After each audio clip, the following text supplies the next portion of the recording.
Hey everyone, with the recent changes that have gone out to tanks, both the survivability nerfs and the damage buffs that were received, I wanted to take a little bit of time to talk about how I think Prot Warrior is doing heading into the War Within.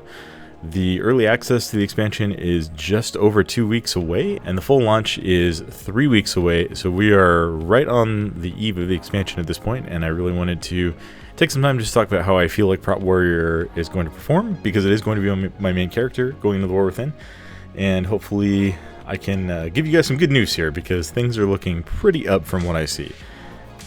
First of all, just kind of giving an overview of the nerfs that the tanks received. Most tanks received some pretty substantial nerfs to their ability to do self-sustain.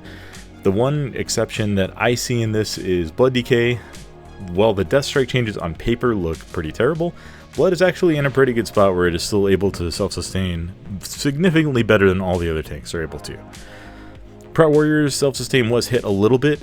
The healing that you're able to do through Leech and through Spinning Rage and all of that is definitely tuned down to a noticeable degree, but I don't think that Prot Warrior came away from this series of nerfs looking worse than the rest of the tanks do.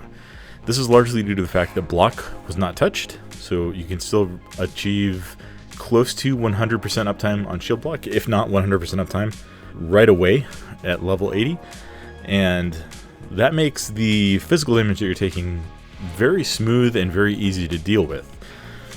In addition to this, the big weakness that Prot Warrior had relative to the other tanks in beta throughout the whole cycle was that its damage output was just very low compared to the rest of the tanks, and this was addressed big time in some buffs that went live on the beta servers last week. So just kind of talking about what those were. Shield Slam received an 8% buff. This is class-wide, but really it only affects Prot. There's almost no scenarios where Fury or Arms would ever be hitting Shield Slam for any reason. There were some slight adjustments to the hero talents, but I don't think those are really that significant. But what is significant is looking at these specific changes to the protection spec. Melee attack and all ability damage increased by 30%. Revenge damage increased by 25%. This is on top of that 30% damage increase. Execute damage increased by 50%. Devastator damage increased by 25%, shield charge primary target damage increased by 25%, and Ravager damage increased by 25%. These are enormous buffs to Prot's abilities and to the bulk of your damage that you're dealing when you're playing protection.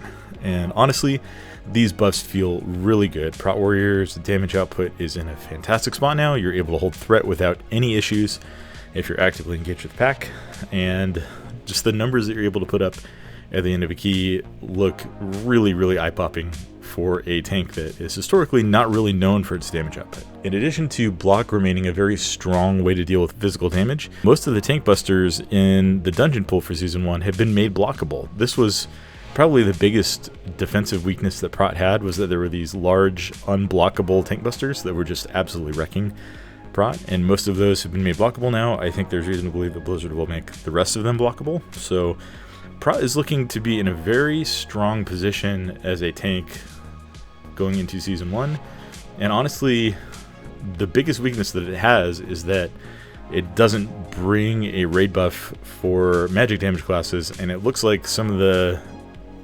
primary compositions that you're going to be running in push keys will revolve around having several, probably just 3 magic DPS. But outside of that, I think Prot is looking to be really, really good in keys for probably 99.9% of the player base. As far as the hero talents go, Mountain Thane still feels super, super fun to play. It has been pretty much the exclusive focus of my testing. I haven't really done much testing with Colossus recently. Mountain Thane is just so cool. The visual feedback that you get from all the lightning strikes, and then just the damage output that you're able to do with it, even though it got nerfed a little bit, is incredibly strong. You get huge AoE damage that you have some control over based on, activating Avatar, giving you 2 charges of Thunder Blast, and then you have just random procs all the time that make your damage go absolutely through the roof. Mountain Thane is awesome. Highly recommend it. I liked Colossus when I tested it, but Mountain Thane is just probably my favorite hero talent spec out of all the tanks.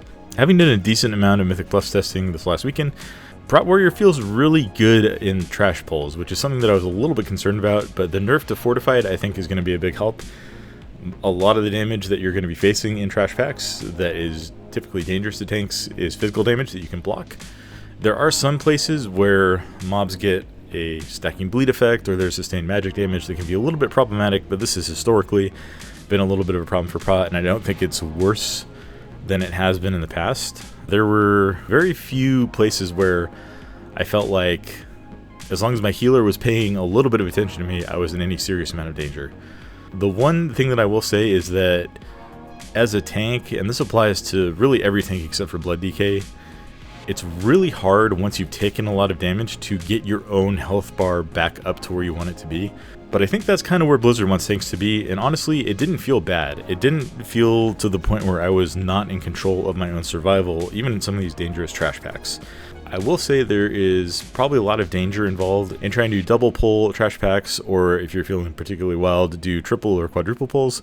You're going to feel a lot more squishy relative to Dragonflight if you're trying to do that, but a lot of these dungeons are kind of designed in a way that encourages you to single pull trash packs anyway. So as long as you're not trying to pull more than you can handle, Prot feels very, very sturdy against trash. Likewise, against bosses, Prot also feels very, very good. Most of the bosses that had Tankbusters that were problematic for Prot, like I said earlier, have been made blockable, and there's also a lot of spots where you can make good use of Spell Reflect in these dungeons.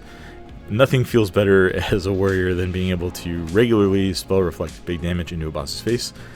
So I think between how Prot feels against trash and against bosses, it's in a good spot right now. In addition to that, the AoE damage that you're able to put out, as I said earlier, is just crazy and strong.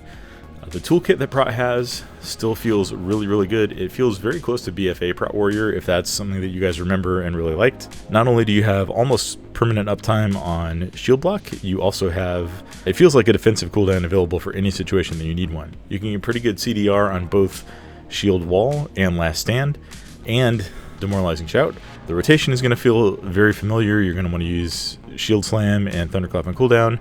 When you don't need to use Rage on Ignore Pain or Shield Block, if you have excess Rage, you can use it on Revenge. Overall, the toolkit is fairly straightforward and simple, but it feels solid and well thought out, and each ability has its own place in the rotation and defensively, and it's just a very, very fun tank to play right now. Regarding the tuning of Warrior's self-sustain currently, while it is definitely lower than it is in Dragonflight, there were still a couple of spots where in testing keys this weekend, the rest of my party had died, and I was able to live on my own for 30 plus seconds while they were running back. So I don't know if that means Prot's going to get another nerf, or if it means I was just doing keys that were too low. I was mostly doing keys in the 4 to 7 range, but Prot felt able to stave off damage long enough to give your healer time to run back if they died. There was one scenario where I was doing Mist of Tyrant Scythe, and everybody got hit by one of the foxes on Mistcaller, and it was basically me and a Death Knight, and we were able to survive for the last 40% of the boss fight to secure the kill. So that felt pretty insane. I think Prot's in a very good spot defensively and offensively. I am still very happy with my choice to call my main for at least Season 1 of The War Within, and I hope you guys continue to enjoy the content. Thank you everyone for watching the video, and if you made it this far, please consider giving us a like and a subscribe, and then I'll catch you in the next one.